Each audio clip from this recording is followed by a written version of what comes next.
It's December 1st. Woo. Hey, baby. God, time flies, man. Biggest lie being told today, you got time, man. We got to do it now or right now.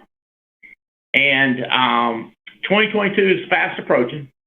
I predict the better you plan and set up December, the better next year is going to be. And so the whole world talks about goal setting first of the year. I want to get ahead of that. And first of the year, we're going to talk about what we're doing, but we need to get all our goal setting and all our prep done in December. That's right. So I'm excited about what's going on in the company. I've got a couple of new people I want to say hello to, but I want them to know this. It's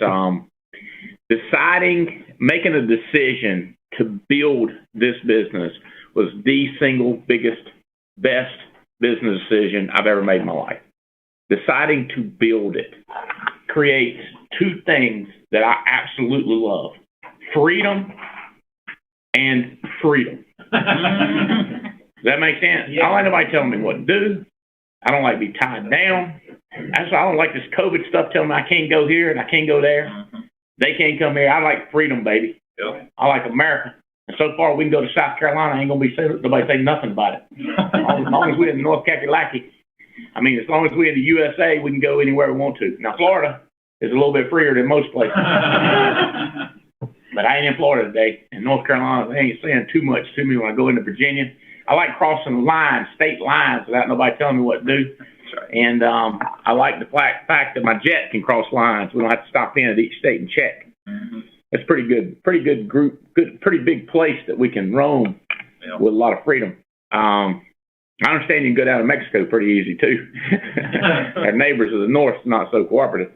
I like freedom. The best decision I know I've ever made was saying I'm going to build this.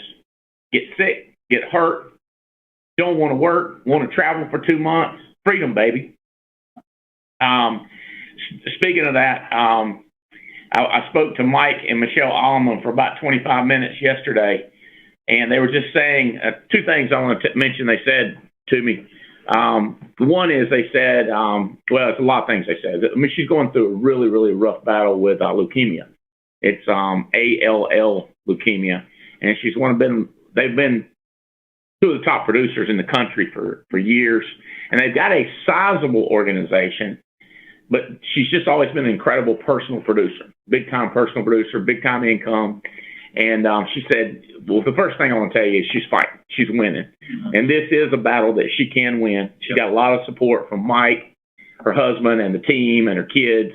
But they're fighting like everything. It is not an easy fight. I won't get into the treatments, but it's a battle. That was the first thing they said. Second thing they were telling me is this is a heads up. Build this business, right? In other words, the residual effect.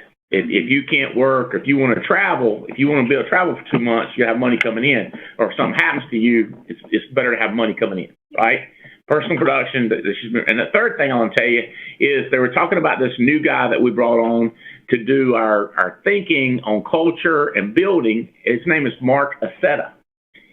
And they said, hey, heads up, Andy. I don't know if you know this, but we spent a couple $1,000s to spend 4 days with him 16 years ago, and it changed our life. Wow. I was like, what? I didn't even know the man. I didn't know this guy. Yeah. But apparently, in this world of culture and building teams, it's been a big deal. And as she said, they went to him for 4 days, changed their life, made a decision that they were going to be wealthy. And they met us the next month. Oh, wow. And a lot, I'm going to tell you, has to do with that, is how your eyes, when you have goals and you make a decision or a commitment, you will see things you didn't see before. I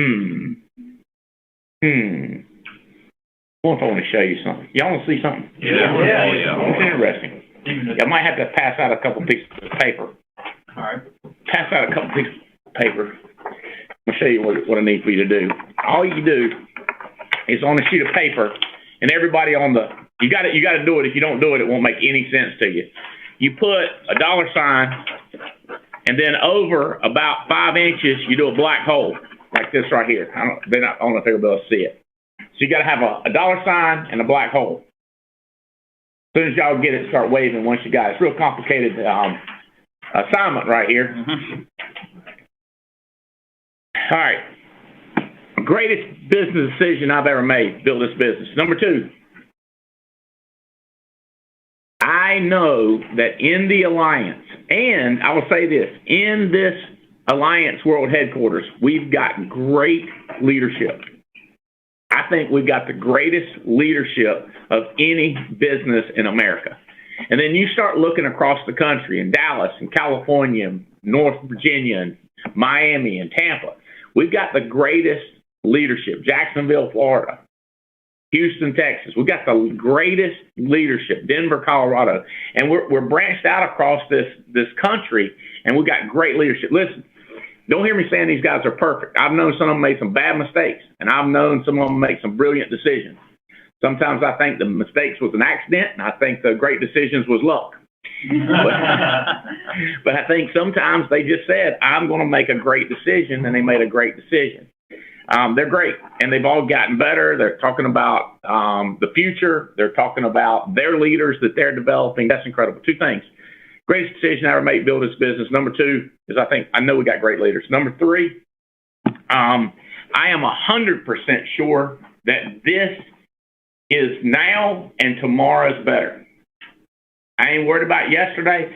I am telling you, tomorrow is going to be better. 2022 is going to be massive compared to 2021. That's right. Y'all know those people talking about, you remember we was in high school and played that game? Nope. I don't remember. I'm trying to. Seems like we did play. But that is not my highlight reel for my life. No more than, you remember when that girl broke up with you 37 years ago, and now she's married, got 4 kids, and you still talking about it? That is not the future. The future is bright. It's going to be crazy. All right, here's what you do with this. You got glasses on, you take them off. You put your hand completely over your right eye, and then, your left eye, and then, no, your right eye. Put it over your right eye. And then move this paper, and there is a point, and focus on the green dot, or the black dot. Focus on the black dot with your left eye, and move this paper. For me, it's right here. Focus on the black dot. There is a point away from your eye that you cannot see the money. Mm-hmm. Yep. Y'all see that? Uh-huh. Yeah. That's called a blind spot. You with me? And most of us got a bunch of blind spots. We don't see the money. We see the black hole. You see what I'm saying there?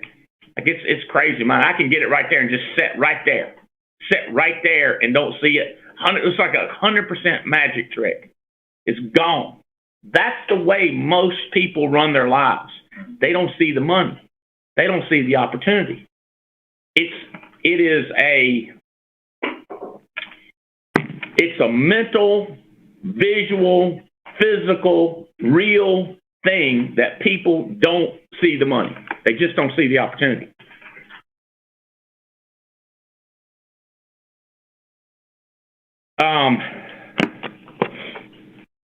This thing with Marcus said, he's hammering me on some stuff. As a matter of fact, first thing he told me, well, half dozen things he's told me, I felt like I was looking at the black hole and not seeing the money.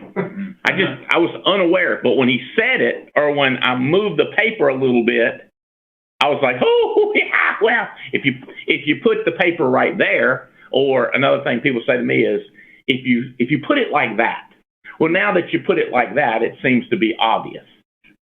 But that's where I want to put it for myself. That's where I want to put it for you, so that it seems obvious. Because it is obvious if you've got the paper at the right distance, if you're looking at it the right way. Y'all tracking with me on this? Okay. All right. Who we got out there? Mr. Riddle. Who brought Hartley? Leventovich. Who brought somebody to the party today? Who did you bring, Hartley? Riddle? Andy, I brought David Krychek. I got Rojas on the line here, Andy. What's up, Krychek? What's up, Rojas? David's Who the else guy brought you. somebody? David's the guy you call Omaha, and he just moved down to Jacksonville. So I don't know if he's still Omaha or not. But Oh, really? How you doing? Did I meet him when I was in Omaha? no, he was in Tampa, and you met him at the Fusion, and you kept calling him Omaha. But he just moved down about a month ago to Jacksonville. So now he's down here with us. All right, good deal. Good to have you, David. Thank Who you. else got somebody new on here? Hey, Andy, it's Marcus. I got Jewel Jones on here from Corpus Christi, Texas. Where's Jewel? Raise your hand, Jewel. Hey, what's happening? Great morning, everybody. Jewel, good to have you on here. Hey. Turn on your video if you can. If you can't, if you're naked, we don't want to see it. Hey, Andy, I bought JC Figueroa. JC's up in New York. What's up, JC? How you doing? Good morning. Good afternoon, actually. Good afternoon, everyone. Glad to be here. Let's see, who else we got? Hey, Andy. I got Dallas Hardy out in Illinois. Andy, I brought What's his name? Wamba. Dallas. Hold on, Bill. Who you got? Dallas Hardy. Dallas. Dallas, where you at? I'm over in Illinois. Good to see you. Raise your hand so I can see which one you are.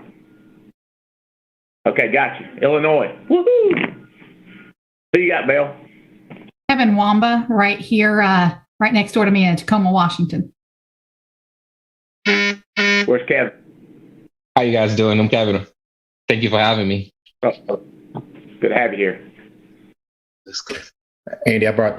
Who we got? We got everybody covered? I brought Diana Maybe. Castile. I got Diana Castile on. She has been investing like crazy in staff and structure to go big. What's up, Castillo? Hey Andy, there.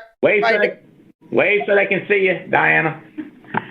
Otherwise known as Cracker Barrel Lady. Andy, we've got Kevin Lewis, who's here in Louisville, who's got a lot going on with personal production and recruiting, going to be in Dallas with us. Nice. Hey. What's up, Kevin? All right, and we got new Keith and Raquel. Now, who invited y'all? Actually, I contacted with Sam Howard. Sam Howard. Yeah. Is he out of Vegas or California? Where's California. California. And I've spoken with Evan and Ed. Played yesterday. Good deal. It was actually day two. And Andy, I've got I got Latisa on here. Who you got, Maurice? I got Latisa on here. She's on South Carolina. She's fired up. Just got her ticket in NatCon. Hey. Oh, great. And got her ticket in NatCon. All right. Are y'all together? Y'all know each other? Yeah, He invited you. Okay. Raquel, good to have you. Where are you from? Kansas City. Do you live here now? Yes. Burlington? Graham. Good to have you here. I lived here all my life, but I live in Florida now. But I'm here a lot. Good to have y'all here. Are you licensed, Keith? Yes. You making money yet? No. All right, we'll try to fix that today. Yes. Raquel, are you licensed? No. Have you signed up in class? No, I haven't done. There's about 50 reasons you need to get an insurance license. My cousin talked me into it 21 years ago, and I'm telling you, I'm glad I listened to him. He told me, he said, a caveman.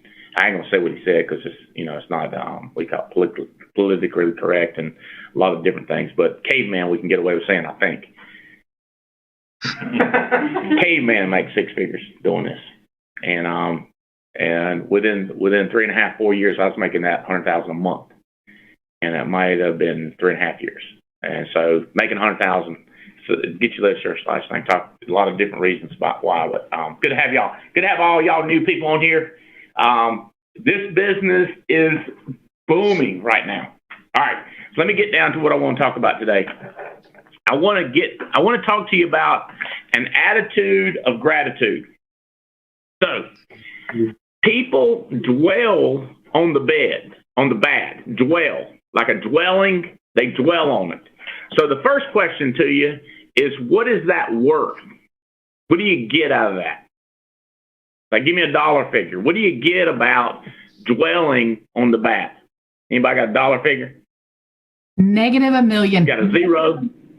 How much? Hot mess, nothing, not a dime. Hot mess, nothing, minus a -1 million. Nothing positive.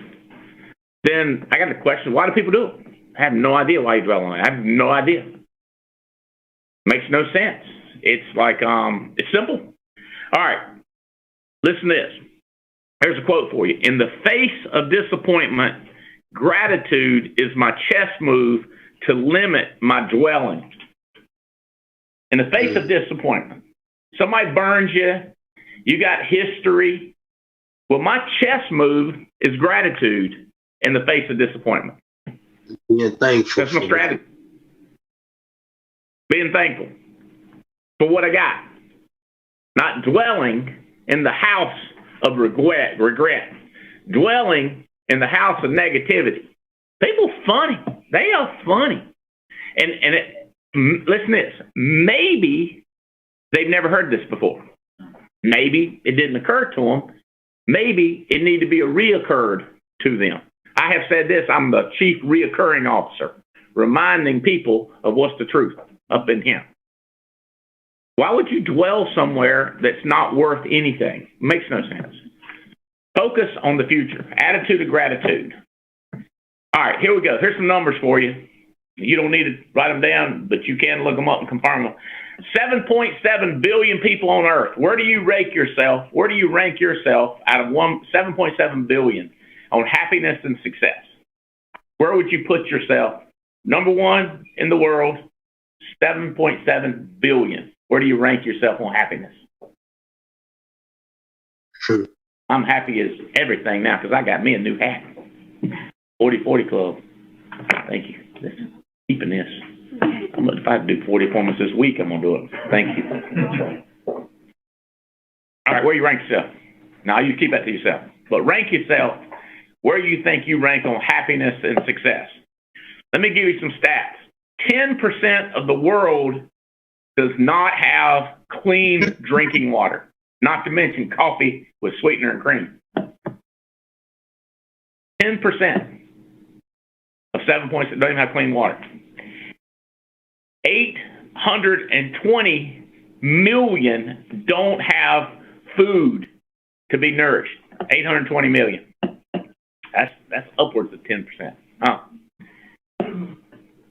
Do you hate your job? Do you hate your manager? Do you hate your commission? Do you hate the carrier? Do you hate the pay? Do you hate having to get up in the morning? According to Global Slavery Index, 40.3 million slaves in America. Not America, in the world. We don't have them in America, but we got some bad situations in America. Thank you, Chris. 40.3 million slaves in the world. They have no choice to quit their job, no choice to bitch about their job. They're stuck where they are. You're not stuck where you are. You can do something about it. They can't do nothing about it. Where do you rank yourself? 60% do not have adequate sewage. That's 4.5 billion people do not have a place to get rid of human waste. That means it's like out in the yard, it's in a river, it's in a hole out back. They don't have a sewage system. I was like, what? 4.5 billion do not have adequate human sewage. Where do you rank yourself? 3 billion have no internet. 3 billion have no internet. This one's weird to me. 21 million Americans don't have broadband. You ain't got no broadband? What the hell? No speedy internet? All right. That's just, where do you rank yourself? See, my go-to with my big problems is gratitude. What I got? Incomes, average, worldwide, 20,328. That's the medium average, right in the middle of 7.7 billion people. Medium income, 20 grand. Russia, income, 5,000 a year, 5,457. to be exact, in Russia. That is the average income in Russia. Brazil, $4,569 a year. India, $1,666 a year. Yeah, my go-to is gratitude. Malawi, $1,149. Can you imagine living on $1,000?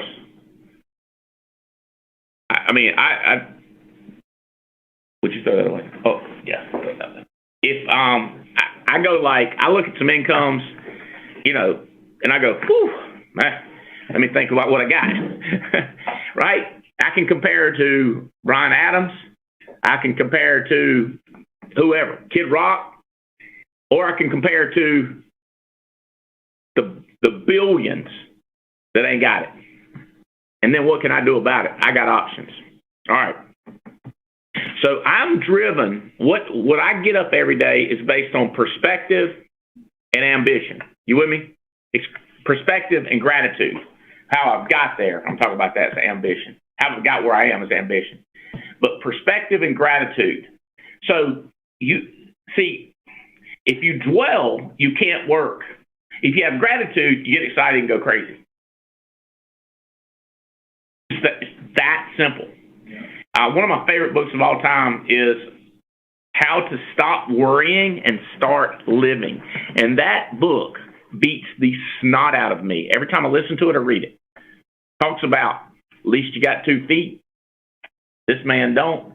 You can't say that to people, Raquel. You can't say, at least you got 2 feet.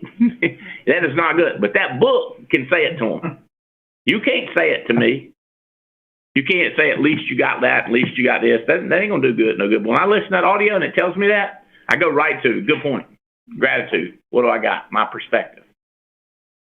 I wish I'd have gotten this business 20 years ago. You're in it now. Shut up. How about that?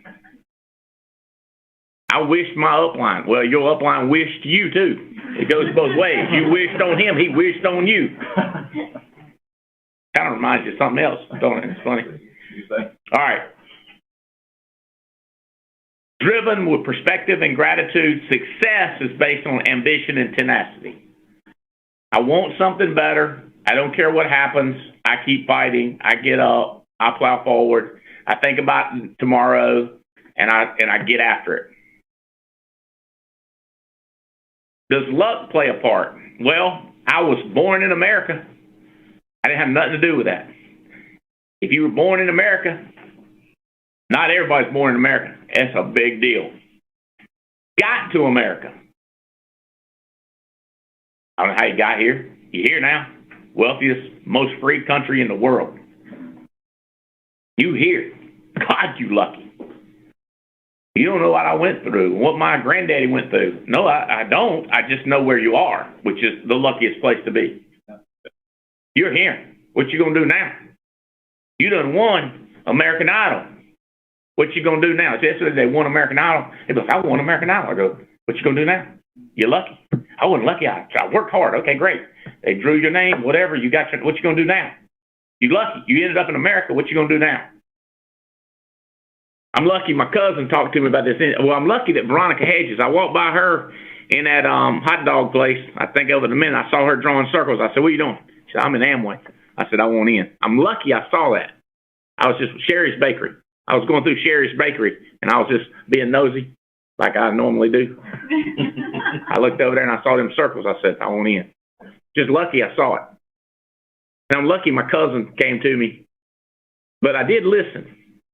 I did observe that I had the opportunity, and I got with it. Just attitude. It's just perspective. It's where you see things. All right. Most entrepreneurs do not see how blessed we are. Most people in this business do not see the blessings. Okay? The few people that see the blessings are the ones that make the money. But it's seeing, you with me?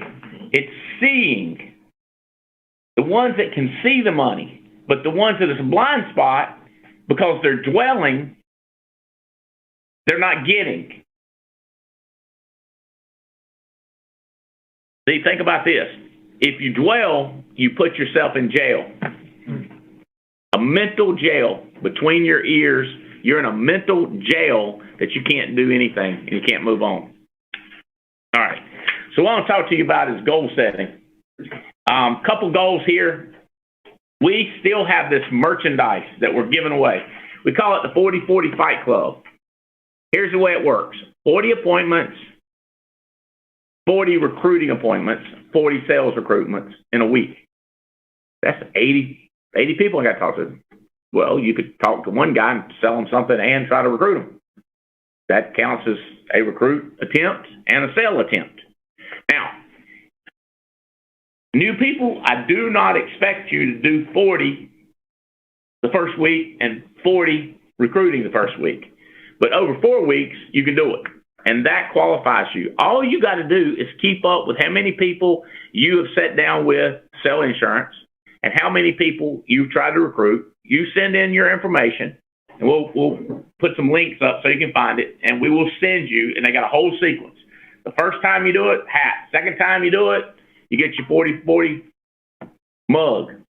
Then you get your 40-40 sweatshirt. All we're trying to do is trick people into goal setting, activity, documenting, clarity, simple, planning, execution. That's all we're trying to do. Because Harvard study, top 3% of the people in the world set goals. 3% control 80% of the money. I don't know what to tell you. Either do set goals or don't set goals.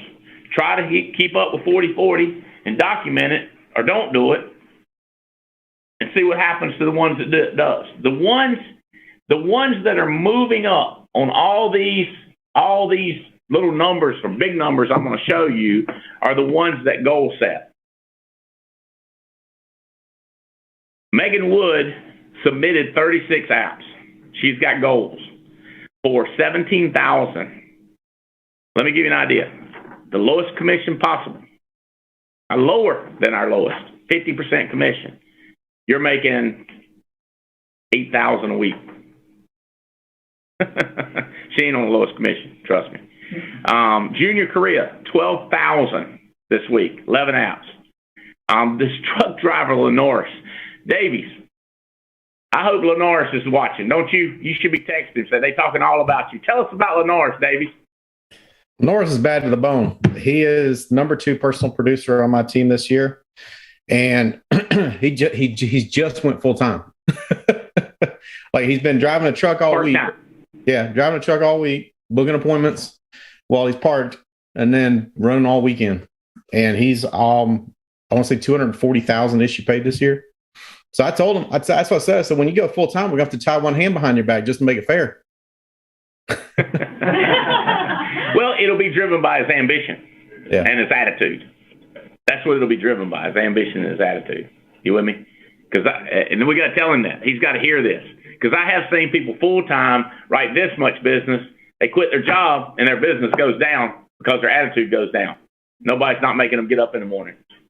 Matter of fact, there's a young lady that I know. She was writing more business when she was working 2 hours a day at her job. Now she ain't working at all. She's writing less business. She get up early, work 2 hours. She's writing this much business. Now she's not working. She sleeps in late, and her business went down. She quit her job, writing less business. You with me? Listen, let me tell you something. If you're nice all the time, this is free. This is extra information. You're nice all the time, and you're never candid, then you'll build an attitude of entitlement. If all you do is tell the kids how great they are and never are candid, then you get an attitude of entitlement. You with me? Candidly, it's possible to quit your job and write less business. Seen it happen. Okay? I want to be nice all the time and tell everybody, but I want to be candid too. I hate an attitude of entitlement. Lenoris, what was his sales experience? Getting a cup of coffee at the truck stop? What was he doing? What was his sales? Yeah, that was it. We hired his brother Martez, and then Martez hired him, and he went and got a license, and now we're here. Got any idea how much money he's had deposited in his account so far this year? Oh, goodness gracious. I know the week before last, he was number one on our team for that week. He had a $14,000 some odd dollar deposit that week. I mean, he's had massive deposits.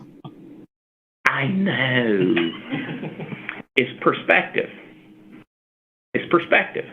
He's used to getting up. He's used to going to work. He makes the phone calls when he stopped, and then he runs his appointments on the weekends. And did you say he's number one in your org or number? He can't be number one. He can't outsell Hutchinson. Yeah, no, he's number two behind Hutchinson. How much has Hutchinson made this year? Hutch is probably gonna make $500,000 this year.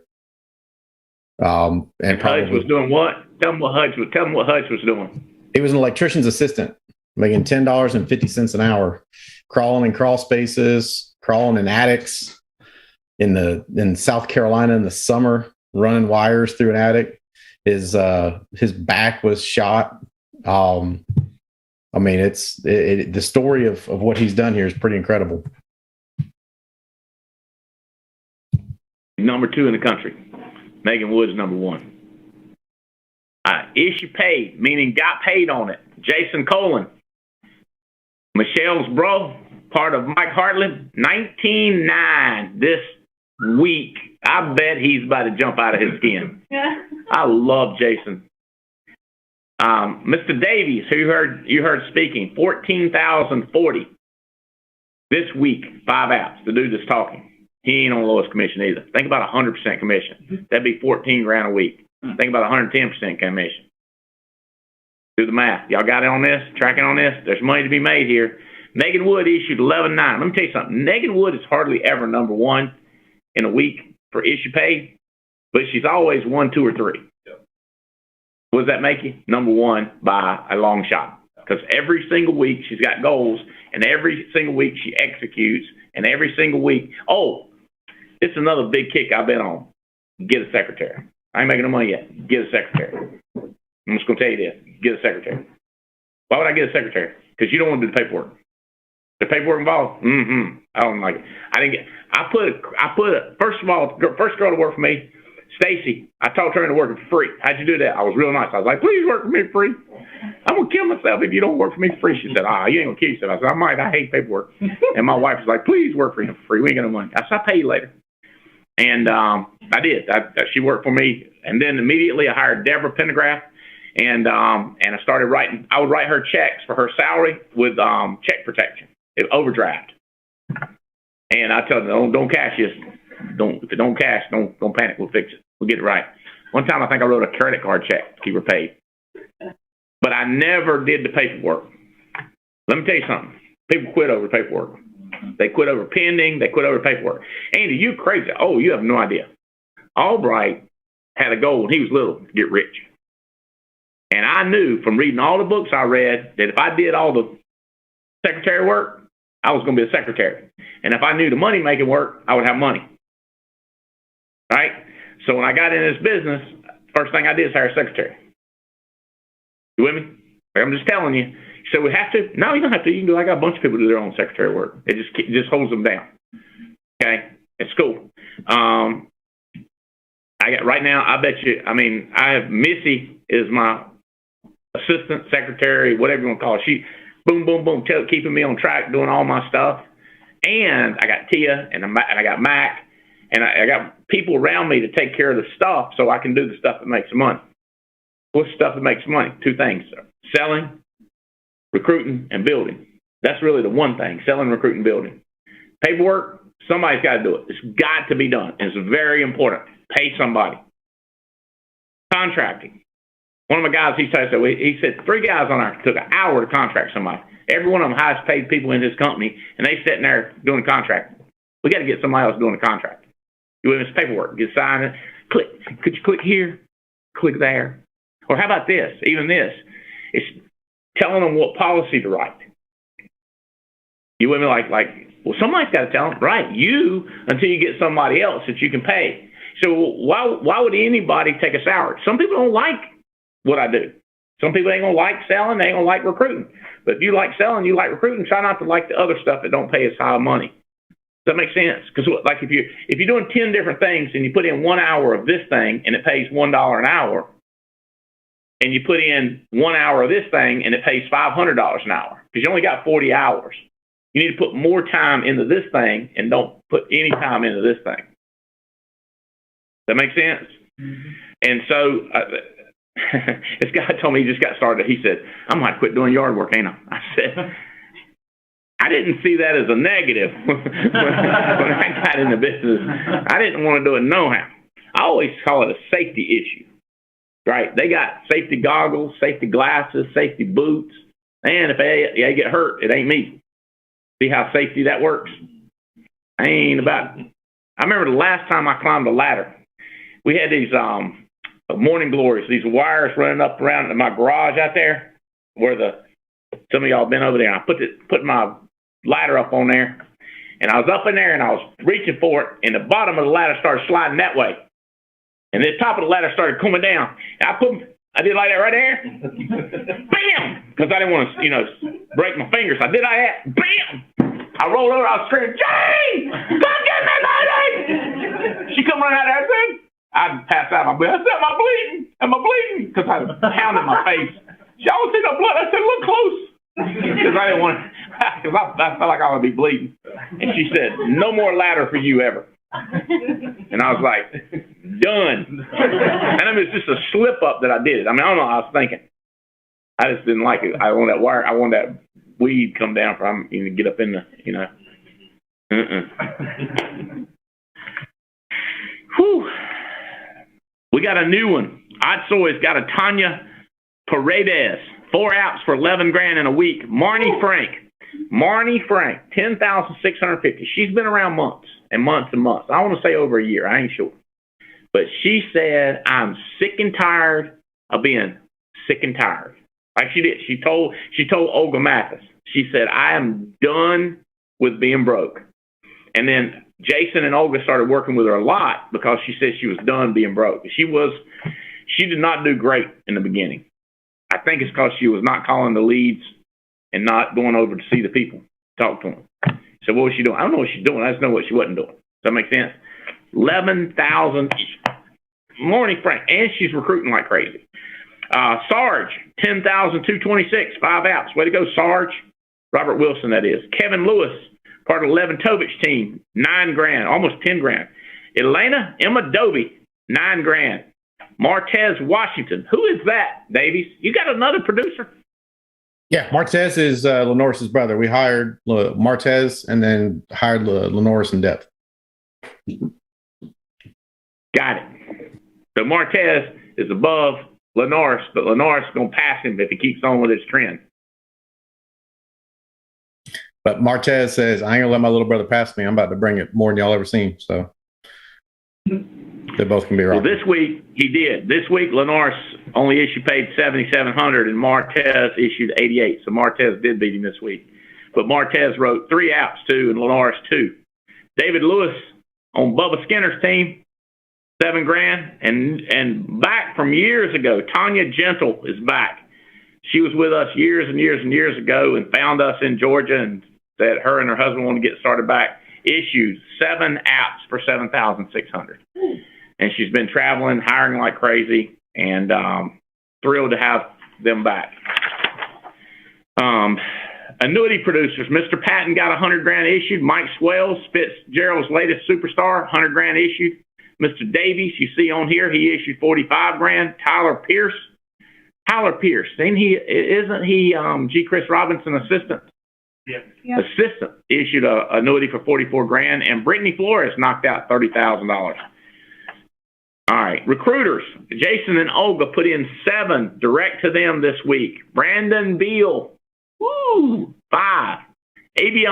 Alex Avion put in 3. Mr. Davies put in 2. James and Cherish Obar put in 2. James and Cherish will be in Dallas, by the way. Diane Lampy put in 2. Bobby Robinson put in 2. Oh, hello. I like this name. Spencer Albright hired 1 in WIT this week. Way to go, Spencer. Kay Beggs put in 1, and Ryan Jantz put in 1 on Junior Korea's team. These people set goals. All right, so here we come into December. What is, Andy, if you were to make a call, what is the number one thing I need to set a goal to do? I would say National Convention, January 20 through 23. I just been doing this 31 years, building teams. I've been in insurance for 21. I've seen a lot of options of things you could do. That's the number one goal. Once you got your ticket and your hotel booked and flight booked and all that, what's next? That's a good question. But I'm telling you the priority, number one. Mike Leventovich, what say ye on priority number one, goal setting? Hey, conference is where I know I need to be. That's what helped me get myself rolling. That's what has kept me focused. Is something I look forward to. I'm grateful that we get together, whether it's I got to be learning from carriers. I got to be learning from the lead team. I got to be learning from you. I got to be learning from Stephen Davies, from Andy Riddle. I've got to be learning from other producers. There's just so much that we concentrate in 3 or 4 days to immerse into everything that we need. It's like, I have some people will say, man, it's like, I don't have time for that. I was like, well, how can you not have time? They said, well, I'm part-time. I say, well, yeah, well, if anything, you need to be more efficient. It's like, you don't have time to waste if you're part-time. You're going to need to learn how to do this in a more compressed time frame. So for me, I still need it. It's a priority. We're booked. We're going to be there. And I think if somebody's brand new, it's one way to help quickly get up the learning curve and identify relationships that you're going to need. I can give you 100 reasons, but it's like not doing it is like tying your rope around your waist before you start a race. It's like everybody else is going to blow past you and you're going to wonder why you're not moving. Is because you tied a rope around your waist. That's what I'm thinking. Mr. Davies, what say ye? Next thing to accomplish, nail down the convention ticket. 100%. I mean, I need the convention. I've been going to these for over 20 years. Every time I leave the convention, I'm thinking different thoughts. I'm feeling different feelings. I'm dreaming bigger. I'm more encouraged. My ambition has been stoked. Like I need it. And to not go, I'm just telling you, it would be the worst decision possible. So, I mean, come to the convention. I'm telling you, I tell everybody when I'm out there traveling, doing meetings, I don't care whose team you're on. Find me on Sunday and tell me that it hasn't been worth your while. I'll give you cash back on the spot. I mean, that's how much I believe in it. That's how much I know it did for me. I still remember the first one I went to. You know, I went begrudgingly. I was just like, well, hell, I mean, it'll be easier to buy a ticket than to talk to Andy one more time about it. So I went. That's worth $300, right? That's where I was mentally. But I went, and I'm telling you. Say that again. You say because I was just relentless. You just didn't want to listen to it again. Tell me. I don't understand. I want to make sure I'm clear. Yeah, you are absolutely relentless. I had my whole thing prepared, right, to tell you why I wasn't going to go, and then you just kept with you. You leaning towards you, lean away from it, Bo. Leaning towards you, lean away from it. Well, what can we do to help you? And it's just like, man, all right, I'm in. And I mean, because that's when I first started, and we had just. I was like, that was the first time I had finally paid rent on time. I was like, I could just breathe. The last thing I want to do is go to a convention. But I'm telling you, within the first hour of being there, I had the greatest calm. I had the greatest, like, just feeling, just these are my people. This is where I'll make it happen. This is where my family will change our legacy and we'll make this run. I was just the greatest feeling of peace. I mean, just the first hour and a half I was sitting in that conference room going, okay, now I get it. Now I get it.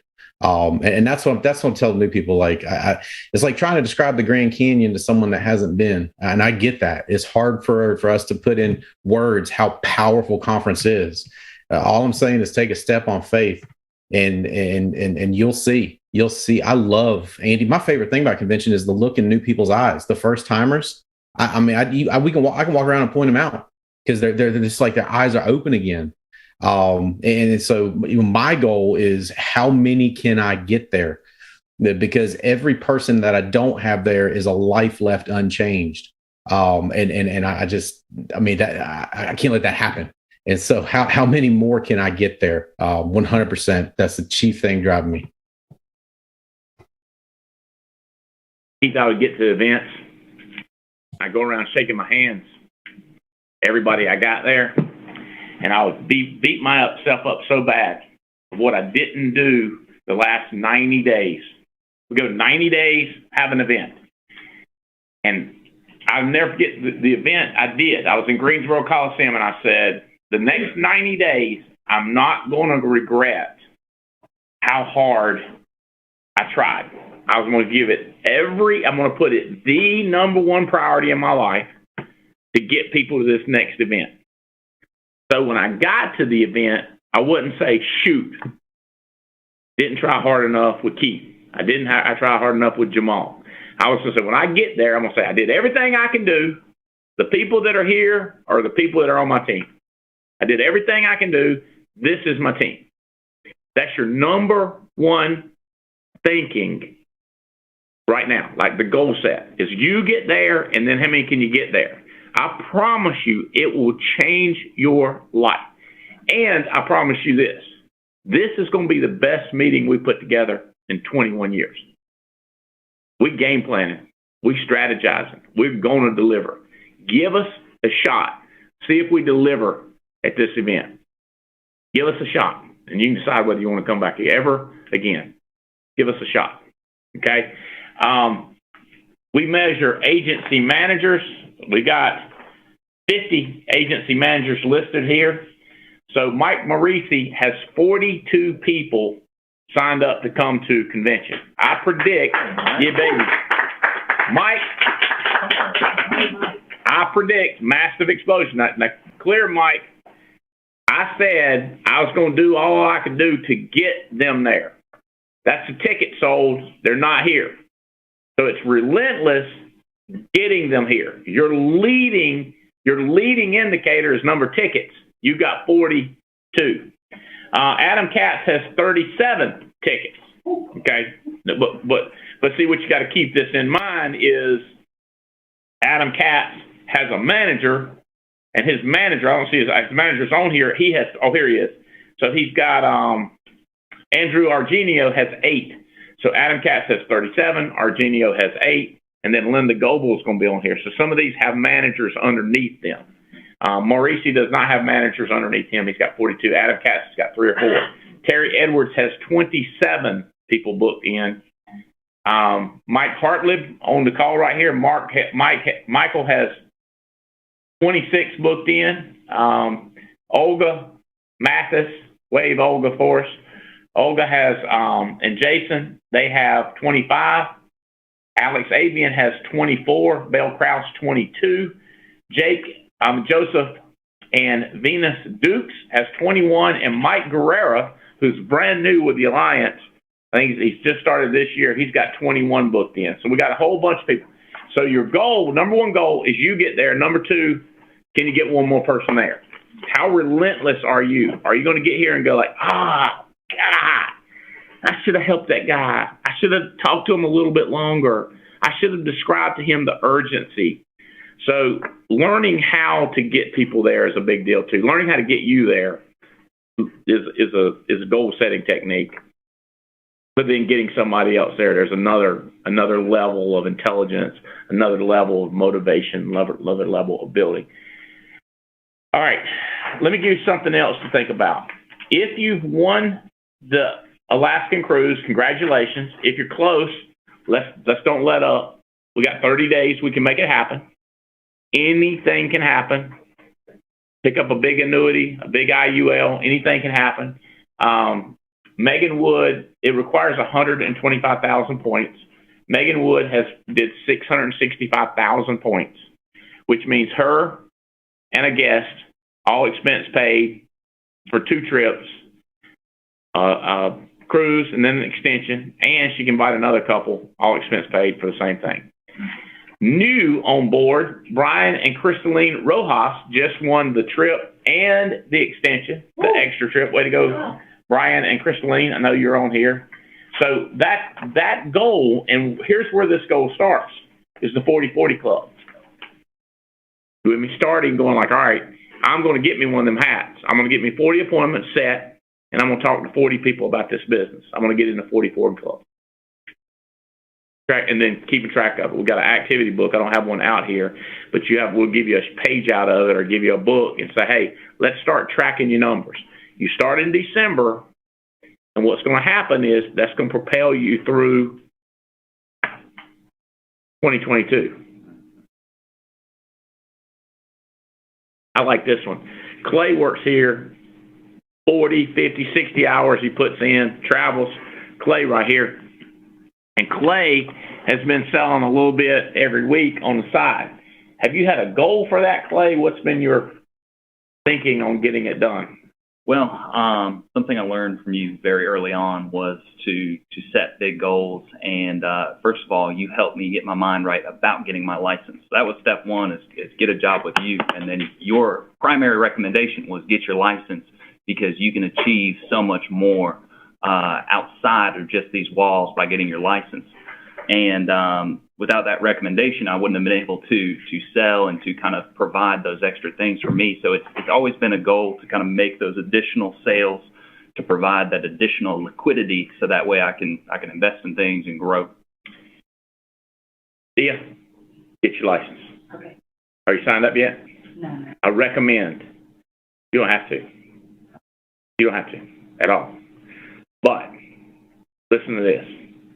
All right, continue on. So yes, to answer your question, it's always a goal. My goal is always every single week to be on the submitted report. Every single week, I want to have a piece of business on there. And more recently, my goal has been to double my output, to double the amount of apps I have on the board every single week. So year to date, I've issued paid about 60,000 part-time. And if you were to ask me candidly, do I have more in the tank? Yes, I can do more than that. I'm grateful for that, but I can do more than 60,000 issue paid year to date. Not bad, 60,000. Woo! On the side. So if you're a 50% contract, we're talking 30,000. If you worked your way up to 100%, you're talking about 60 grand on the side. So, convention, how many people you're going to get a convention? Number one priority. Number two, 40-40 club. Just simple numbers. So you get a guy started. So Howard gets you started. His goal is to get you there, and then how many people can he help you get there? Make sense? So it's just a real simple. It appeared boring to me at first. I was like, so we're just going to do the same thing over and over again.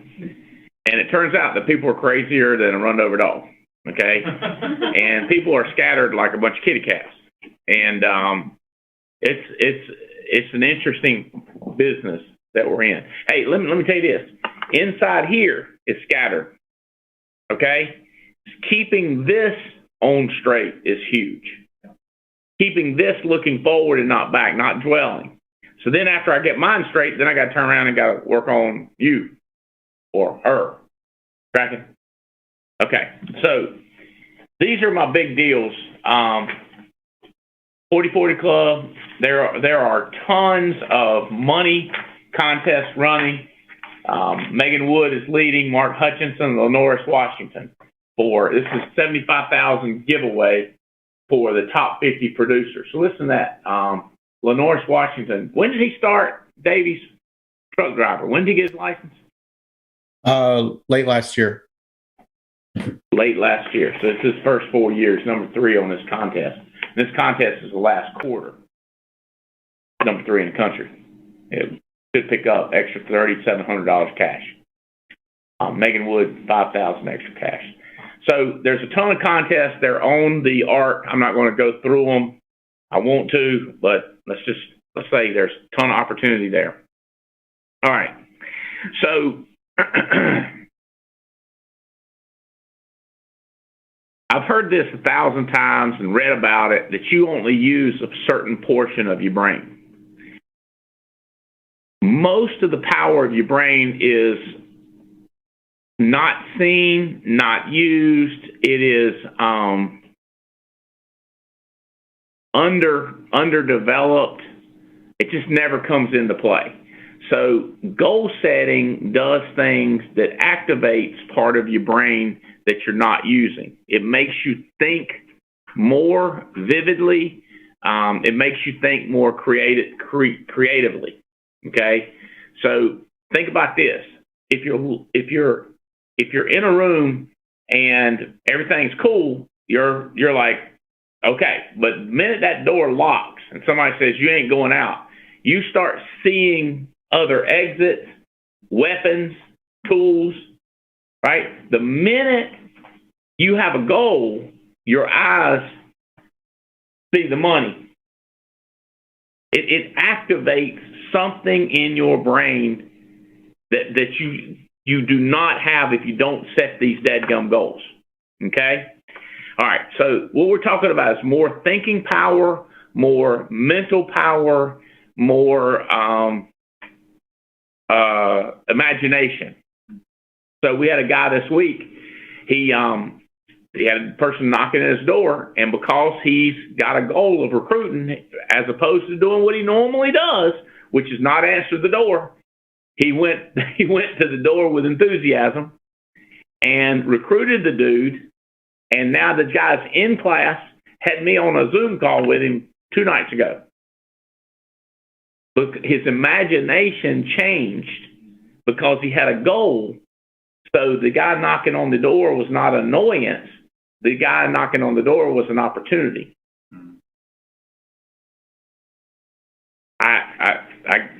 Guterman knows about this. Not even 2 weeks ago, I was in Dallas hanging out with a bunch of crazy partners, rich people, partners in our company, partners in integrity. And this guy comes over to us and he commented on one of my rich friends. He's like, nice hair. Guy's got real long hair and crazy old beard. He's like, nice hair. Where's the bathroom? He's there. And I was like, I don't think he's with us. Which means he needs to be. Yeah. So as soon as he came back, I would watch him. I saw him come back in like a deer coming across the yard. You gotta wait. Sometimes you do a deer, you got, they stop. That's when you shoot them. So he was going across there. I watched him. He was headed to the bar. He sat down at the bar. I said, hey. He looked over at me. I was like me? I said, yeah, come here. I met him about halfway. I said, what brings you here? I said, I don't think you know these people. He said, I'm just looking to meet some people that got money for an opportunity. He's at the Fairmont. Nice hotel. I said, God told me to come talk to you. He said, oh, my God. He was like, let's talk. And he said, what do you do? I said, financial planning and insurance. He said, I just got an insurance class because I thought I need to get an insurance. That way I'll meet somebody in financial planning. I said, I know. Well, we've been talking back and forth. And a week ago, he decided not to take the test. You want to wait? Well, last night he texted me and said, hey, heads up. I'm ready to take the test now. And I was like, oh, yeah, that's my buddy. That's my buddy Christian. And then I was like, Guterman, you call him. I'm trying to tag team him. See? You with me? I hope he's listening. That's the way it works. Your mind opens up differently. And now I'm going to be back in Dallas in a couple of weeks. He's already got the date scheduled to be there and see me again. Because I'm thinking, we got to grow this thing. We got to triple. So the more you think based on your goals, the more your imagination and the more you can see that dollar bill. Or if you want to put a heart, you want to put a heart right there. You can't change somebody's life if you can't see their life. You with me? We'll do the same thing and see if it works the same way. Do a heart over there. See? It goes away. If you're not thinking about changing people's life, you're not thinking about making a difference, you just don't see the opportunity. So 3 things that'll pull this out and make you think. A commitment, completion, closing the loop. Okay? So a commitment is clear and specific. It's got a timeline. So like 40-40. If you said, I'm going to do that in a week, if you're brand new, you probably won't do it. You probably get 30 and 10. So well, then it's no good setting a goal. Yeah, it was, because if you don't set a goal, you probably get 6 and none. That's just the way your mind works. Because something will come up. It's like, I'll see what happens January 20th. You put that on your calendar and you mark it. I don't care what happens, I'm going to be here. Now, when somebody asks you to do something, you say, no, I can't do it. I got a prior commitment. Because it's on your calendar and you know, see what I'm saying? Yep. So if you put it on there, you know you're going to go and you ain't got the money, what will happen is your mind will be going, you better sell something. You know you want to go. So you better sell something. The mind, it's a secret, underdeveloped in most people, power, subconscious power that comes out, and your mind says, this has got to be complete. You see people do it all the time in the other way. Go, she don't like me. I goes, okay. And then they do something stupid, and then she don't like them.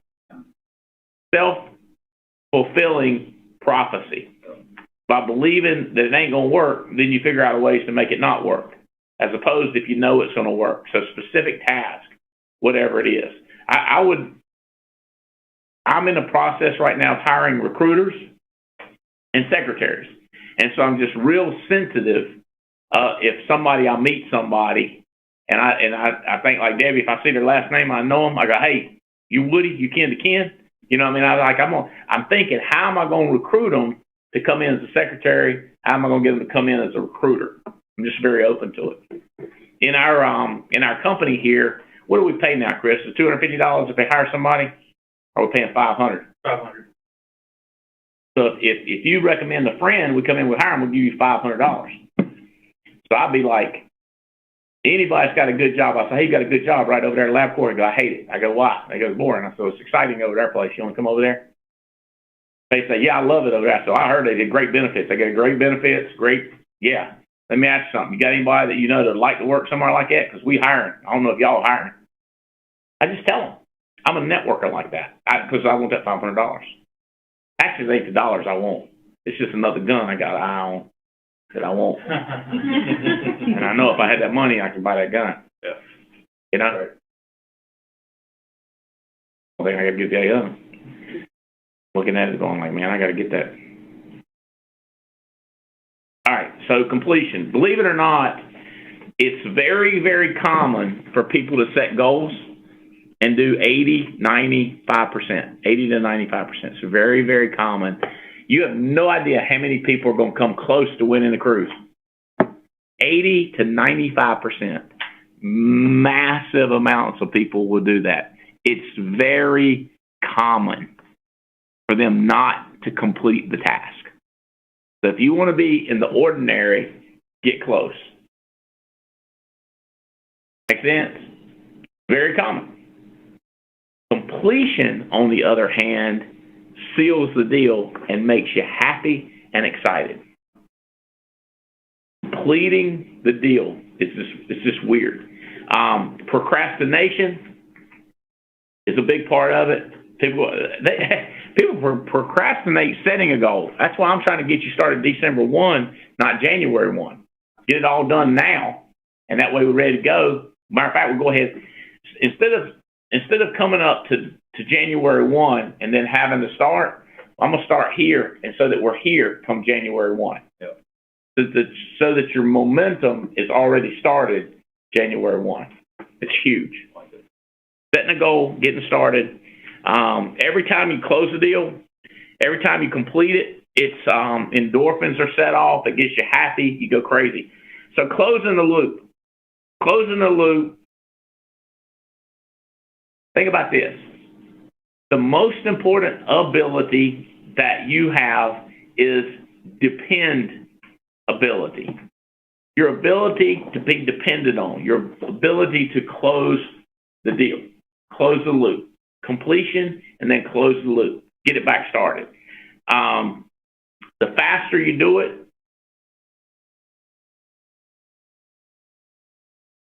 this has occurred to a couple people lately, because they've been talking about it. I don't make more money than you. Like, I really don't. I just make it faster. So you're going to make, let's say you're making $100,000 a year. You're going to make $1 million over the next 10 years. Same money I make, same million I make. I just make it in a quarter. 3 months. So the same amount of money, it's just quicker. The only way you can make money quicker is do stuff quicker. Does that make sense? Like you can't make more.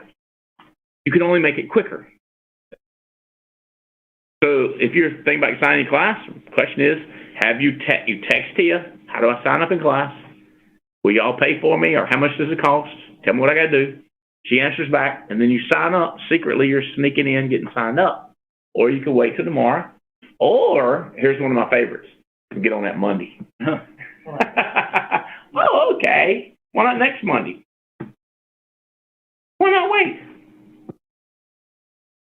Well, I don't. Well, why not wait? Because you can't make money faster. So, well, money's not everything, right? Hunting is up there with everything, right? Cars are up there with everything, right? Front row seats is everything. No? Concert tickets, front row, suite for the ball game? No, not everything. What's everything to you? You with me? Changing lives. You can't change lives if you ain't changed. If you ain't got no money, you can't get no money away. You can't get no donation to the church, you ain't got no money. Feed everything. Okay? All right, so adding value is the only way you get paid. If you're worth the same thing today as you were yesterday, you're going to get paid the same amount. But if you can be worth more tomorrow, you get paid more. So if the things you do during the day are worth more than the things you did yesterday, you get paid more. Does that make sense? Like, you can't just wish for more money. There's got to be something added of value. So if you can see that, if I get her, if I add value, then she goes up in income or value to the company, which means my value goes up. If her value goes up and she's part of my team, then my value goes up. So if I get your value to go up, Keith, by getting 40 appointments a week, I added value to you so that because you've got more value, you have more money coming in, which adds value back to me. See how that works? And the faster I can get you do it, then the faster you appreciate it, because you're going, oh my God, guess how much you helped me make in like the first month? And I go, yeah, I'm glad. And then you go, I'm grateful for that. I'm grateful for that. And I go, great, I'm glad you're grateful. You say, I'm going to show you, I'm going to do it again. But if you say, oh, thank you, I'm a great and wonderful person, you know yourself, then that'll add an air of expectancy, and then you don't work as much next month. But if you're grateful, then you show why you're grateful by doing more or again. Yeah, this is just a crazy old loop. You didn't get stupid rich doing this. All right. What say ye, Rojas? You just want an extra trip or an extension for you and your girl? What about us all crazy philosophical talk? Tell us where you were mentally, Rojas, when you got started. What kind of job and what was your thinking before this? Man, dude, imagine this. I was working at a call center selling Medicare supplements for Aetna, and I was making $35,000 a year. And I was an Uber driver, Lyft driver, and I just wanted a shot, man. I just wanted a shot, and it's crazy how we come over here and we can do that in a month or in 2 months just by selling insurance and helping people. And it's crazy because I got text messages from Stephen Davies, you know, talking about we're going to have another party in Alaska and Seattle. You know what I mean? It's just people that I love and admire, bro. And you've given us a shot. You've based a platform where we can go out there and get paid more than our worth, like what you said a week or 2 weeks ago.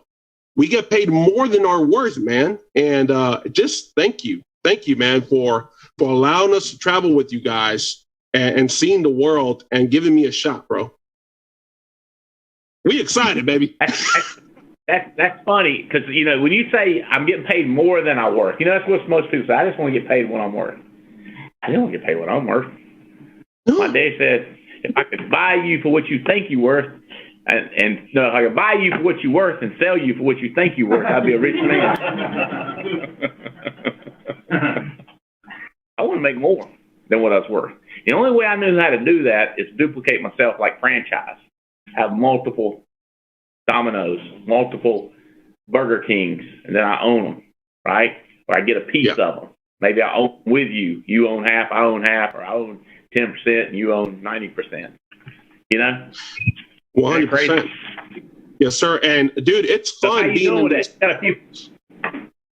Go ahead, Ross.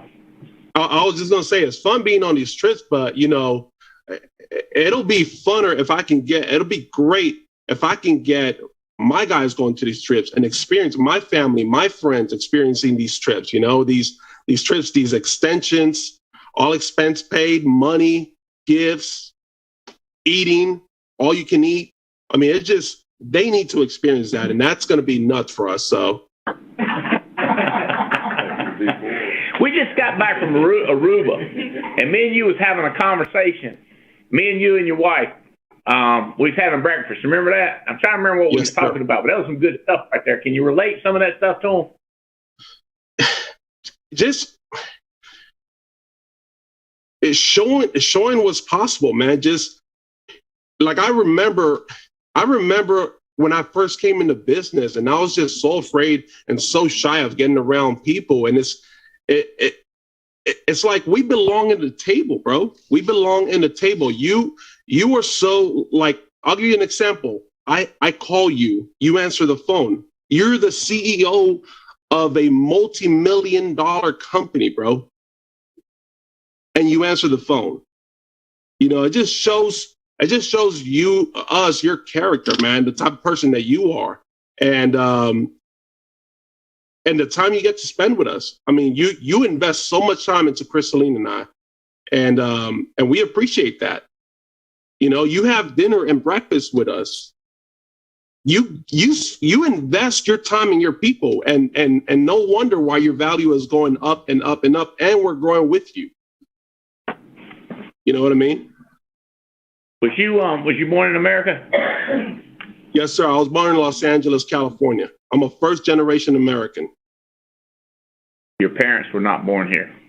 No, sir. My mother's from Central America. So is my dad. Nicaragua and El Salvador. And you, was that $35,000 calling on the phone for Aetna? Was that your best job, highest paid job you had?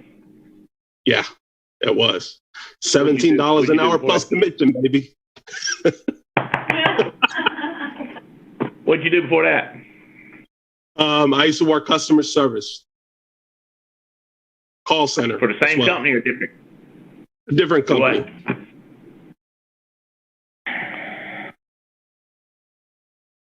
Mike Morisi, same thing. I think you got we're coming from a different world. What's up, Andy? Yeah, I came from pharmaceutical sales. What made you get interested in what we're doing? And what's been the results? A lot of different reasons, man. I mean, when I was doing the pharma sales, and I know I've told the story a bunch of my guys and my team, and when I go travel, but the law of the lit. You know, my manager, the people that I worked with at that pharma sales job, it was like I could only get so high with my success. And you get to a certain point where you'd have other guys, like part of the company, that they weren't really there to help you out to get to that next level. And, you know, I was working at that company for 5 years, and it didn't feel like I had 5 years of experience. It felt like I had 5 years of the same experience every single year, if that makes sense. I just didn't feel like I was progressing, you know, myself and my career, my success. So the opportunity kind of came out of the blue with my aunt, Diane Lampy, and she had me come down to Dallas, meet some of the other people she's working with. And, you know, the culture, the support from the guys that were on her team that had no financial gain from me. And they were just showing me all the different ways of, you know, how I can get into the business, how I can make money, how I can build this thing up. And I just never saw a culture like that before. So, you know, when I made that transition from part-time to full, it was like, you know, I'm just paying it forward now. So whenever there are new agents from, you know, anyone across the country, I think one of the guys, Dallas, is on here too, ran an appointment with me. He works on Joe Duke's team. So it's like I try to put that same culture out, that same helping hand. And I just never seen that in any company before that I worked with. So it's like with that, just kind of stepping into it. And that's what really turned me into this business. I try to do that same thing for other people. So I'm just fired up about it, man. Fired up about NatCon too. Just cannot wait. So. All right, I want to try to do a better job. This is kind of Mark Aceta talking to me about building a team and culture. So I would ask you, David, names here, Kevin, Jewel, JC, Keith, build a team, right? We're gonna build a team. We're gonna make a lot of money. So how do you want your team to look? Raquel, how do you want your team to look 2 years from now? Okay? What team do you want?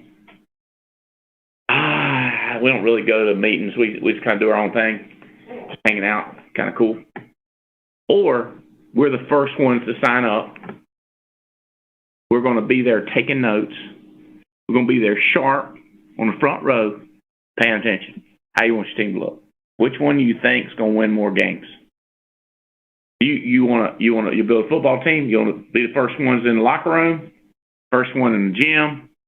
You want to be the last one shooting baskets. Is that the reputation you want?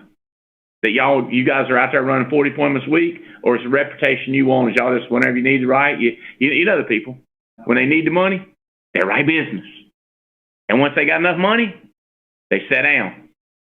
We talk about those people, don't we? Do we talk about those people with admiration? Do we talk about? Yeah, exactly. So how are we going to? So Mathis, Riddle, how do we want our teams to look? Our team is going to look like us. So what are we going to do as far as getting tickets to national convention? I already got my room booked. Already got my plane booked. Already got my ticket paid up. And I got 3 people paid up. I got 3 people. See, how do you want, when you start looking at how do you want your team looked, then you got to start with how you look. That's people say, well, what difference makes as long as I got a down payment? Because how you look to your team. Well, they ain't going to know. So let me get this straight. So when you look at yourself, you see a liar? Like you know, if they don't know, then that's what you see. And then if that's what you see, it's going to hurt how you look to them. If they see you taking notes, if they see you paying attention, they see you leaning up in your chair, if they see you wandering around doing hall seminars, if they see you talking, got a guy that somebody picked out, he spent 3 months planning this talk, he's been wanting to talk since the last convention, he's up on convention, he gets his chance, and you over there talking to somebody asking questions. Is that what you want your team to look like? How do you want your team to look? Your basketball team, your baseball team, your football team. Camaraderie, do you want to see high fives and hanging out and cheering for everybody? Or do you want to go, how do you want to be treated? How do you want to be treated when you're on stage? Mr. Riddle, you're yet a different background. You come out of college basketball, college athlete, went into business, real aggressive. Tell us your take. Yeah, Andy. After college, the NBA did not come calling, so I had to get a job. So I went to work for Merrill Lynch in a call center. Similar like Brian, he was making more than I was, though. I was only making $23,000 a year. I thought I was rich because it was more money I ever made in my life. And I just used my competitiveness from sports and just figured out what they looked for and would try to win that report. So they would send out reports every day. I'd want to be first on it. After doing that for a consistent period of time, they promote you. Then you figure out what report they're doing. They promote you again, promote you again, promote you again. Within 5 years of having that job at Merrill Lynch, I went from making $23,000 up to just over $200,000 in that 5-year period. And it was one of those things. It was fun because it was competitive for me. It gave me a challenge, but I had no idea what I was doing. And I loved what I was doing. I was making more money than I ever believed I could make. But what I didn't like, I was quickly becoming that father I never wanted to be. And I just never got to see my kids. I was traveling 50 weeks a year. I'd see them for about, a day and a half a week, and then I'd be back on the road. And after doing that for 2.5 years, I got to the point where I just didn't want it anymore. I didn't want anything. I just wanted my time back. I wanted to have the flexibility of time.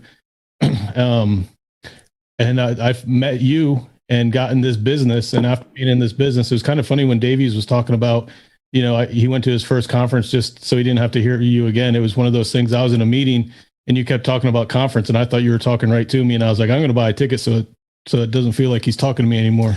And I went to that first conference, and at that first conference, it was in Atlanta, Georgia. And I just remember that's when I made my decision to do this as a career full time.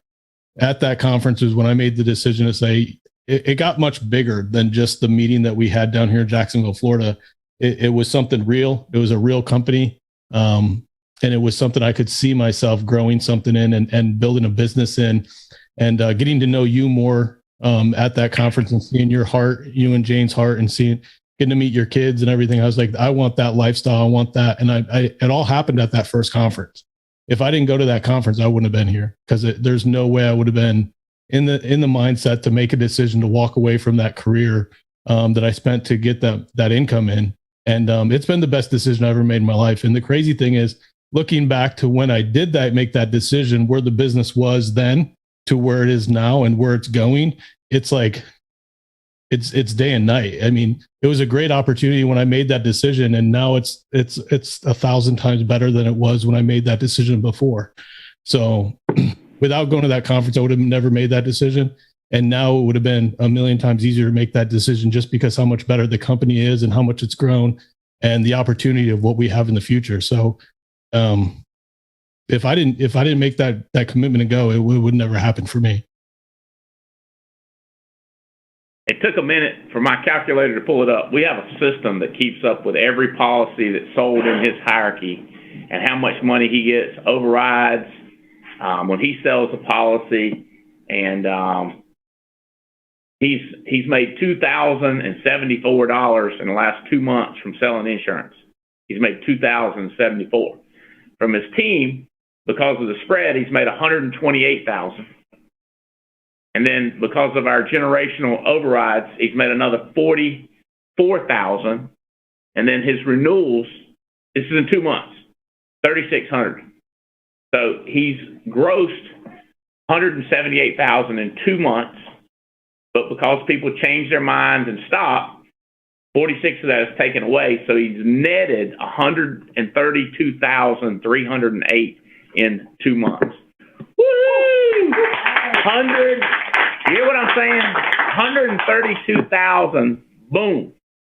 Now, I've been part of organizations. You tell how much you made, and you don't tell people that you got to write out checks to everybody that sold insurance. In our business, they're all been paid from the insurance company. This is how much of it is his share. So he gets it. There ain't nobody else, other than if he's got 5 secretaries. And he's got a guy that does his yard. That's got to come out of it. 132,000 in 2 months. That sound right, Mr. Riddle? That sounds dead on. Where you going to, bro? What's the game plan? 90 days from now, March. So that's about, what is that, 70, 65,000 a month? Where do you think you'll be in March? Is that right? 120, 130, yeah, about 160, about 65, 66,000 a month. What do you think you do in March, Bo? In March, we're going to do, it's going to be $100,000 for the month. So it's to do $100,000 in the month of March. The organization's growing like crazy. We're the whole organization's growing. Between Terry Edwards, I know Terry wants to double. I know Jason and Olga want to double. So we're going for an organization up to $1 million issue paid as well. And then I want to have my income up over 100,000 in March. I believe it. December 1 is today. It's is it 2:00? So we got midnight today. We got 10 hours between now and midnight. The more you get done between now and midnight means the quicker you got it done. The more you wait until tomorrow it's going to slow down your money. Does that make sense? You'll look at time. If you hang around me, you'll start looking at time differently. See how different that is? when you look at all, you say, see how pretty time is. You with me? And then you'll go like, the way I got inscribed on my little hand now, and on my big hand, I got right now. Because people say, what time it is? I said, it's right now or now. I ain't sure which. We got to get it done. We got to call one more person. We got to get one more person committed to the convention. And then, by the way, you don't turn into a pumpkin at midnight. You can work past midnight. Or you can go to bed and get your butt up at 5 a.m. Most, and not all, about 99% of rich people get up early and do something. They get up early and go. They don't sleep. That's why I said a lot of times people quit their job. They start sleeping later and do less because their mentality is off. Versus with a job, somebody hits you over the head, makes you get up, and then you're already in a routine. Then you can make calls and book appointments. So you got to be careful when you go self-employed that you don't be slack. Set goals, make money. We got a lot of people winning. 2022 is going to be massive. The convention is going to be crazy. Best one we've ever done. I'm 100% committed to that, and I know you guys are. Marcus Richardson, Brandon Manley, Michael Hartley, Bell Krause, Lou Abadi. Woo! It's on like Donkey Kong. Joseph Dukes, let's do this thing. Y'all rock and roll. We love y'all. Thanks for plugging in.